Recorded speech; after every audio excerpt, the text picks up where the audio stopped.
Le narcissique. Une figure complexe et souvent déroutante. Les stoïciens, dans leur sagesse, nous enseignent l'importance de préserver notre sérénité face au comportement des autres.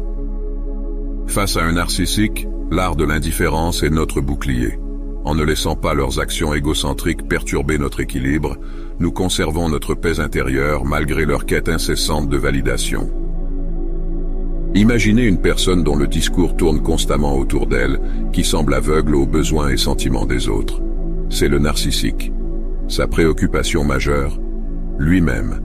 Il place ses besoins et désirs au-dessus de tout, faisant fi de ceux des autres. Comment alors placer sa confiance en quelqu'un qui ne voit que son propre reflet, qui cherche constamment à se mettre en avant, quitte à éclipser les autres? Le danger avec les narcissiques réside dans leur obsession de l'image. Ils sont prêts à tout pour préserver et améliorer cette image, même si cela signifie nuire à autrui. Leur ego surdimensionné les rend souvent incapables d'accepter la responsabilité de leurs actes, préférant rejeter la faute sur d'autres. En somme, méfiez-vous des personnes qui monopolisent constamment la conversation, imposant leur vue sans jamais prêter l'oreille aux autres. Leur quête d'admiration et de validation peut les pousser à des extrêmes, mettant en péril ceux qui les entourent. La prudence est donc de mise face à ces individus, car leur priorité sera toujours eux-mêmes, au détriment des autres. La commère, une figure aussi ancienne que le temps lui-même. Les stoïciens, avec leur vision éclairée de la nature humaine, nous ont laissé des conseils précieux sur la manière de naviguer dans les eaux troubles des rumeurs et des potins. Ils nous rappellent l'importance de ne pas laisser les opinions des autres nous définir ou perturber notre paix intérieure. Imaginez une personne qui se délecte des secrets des autres, qui se nourrit des histoires et des rumeurs. C'est la commère. Si vous l'entendez parler des autres, soyez assurés qu'il parlera aussi de vous dès que vous aurez le dos tourné. Cette tendance à partager des informations, souvent confidentielles, n'est pas une simple habitude passagère. C'est un acte délibéré, une source de plaisir pour la commère. Il serait naïf de penser que, parce qu'une personne est proche de vous, elle gardera vos secrets. La nature de la commère est telle qu'elle ne peut s'empêcher de partager, de répandre, de divulguer. Cependant, si vous souhaitez que certaines informations soient diffusées, la commère peut être votre meilleur allié. Dites-lui simplement ce que vous voulez qu'elle sache, et elle se chargera du reste, propageant l'information comme une traînée de poudre. Mais rappelez-vous, la confiance est précieuse, et il est essentiel de bien choisir à qui vous confiez vos secrets.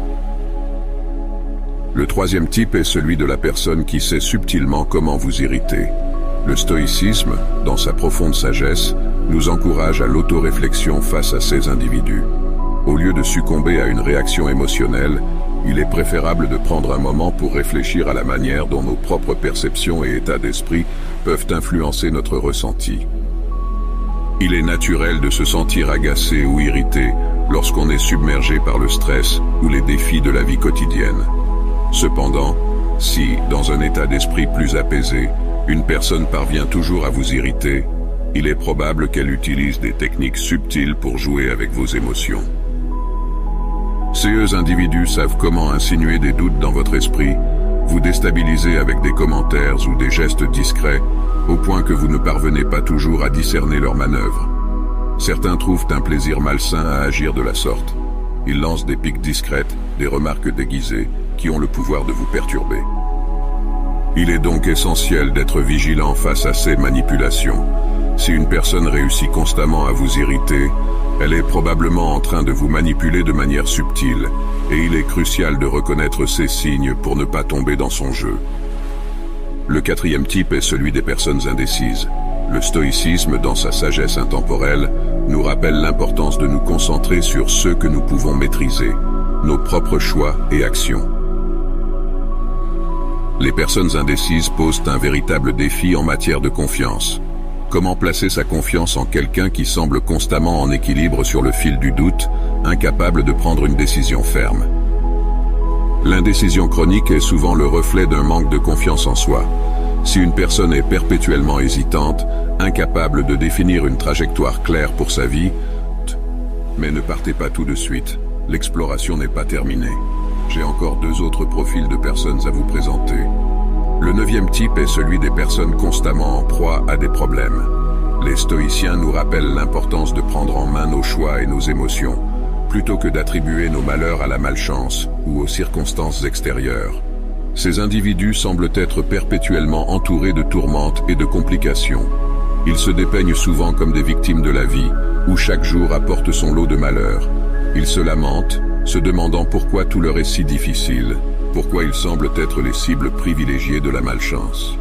Face à de telles personnes, la prudence est de mise. Si quelqu'un semble constamment aux prises avec des problèmes, ce n'est généralement pas le fruit du hasard. Ce n'est pas le destin qui s'acharne sur eux, mais bien souvent le résultat de leurs propres actions et décisions. Ils ont tendance à faire des choix impulsifs, à ne pas tirer de leçons de leurs erreurs et à laisser leurs émotions dicter leur conduite. Si vous vous laissez trop attendrir par leurs récits mélodramatiques, leurs problèmes pourraient bien devenir les vôtres. En fin de compte, leur plus grand défi est souvent eux-mêmes, et il est probable que vous ne souhaitiez pas vous encombrer d'un tel fardeau. Le 10e type concerne les personnes qui semblent écouter sans vraiment le faire.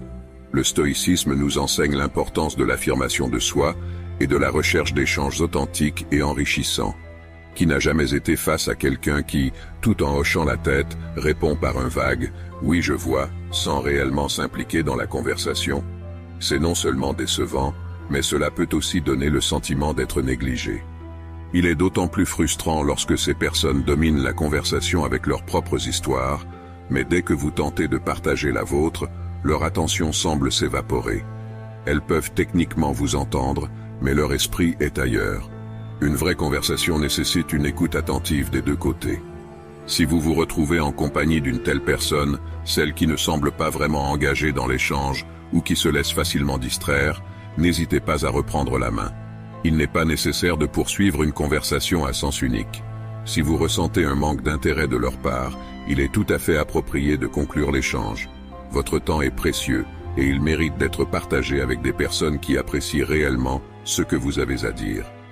En conclusion, comprendre les différents profils de personnes qui peuvent éroder notre confiance est essentiel pour établir des relations plus authentiques et profondes. En puisant dans la sagesse stoïcienne, nous apprenons à préserver notre sérénité, à cultiver la vertu, à valoriser l'authenticité et à gérer avec maîtrise les situations délicates. Voilà pour aujourd'hui.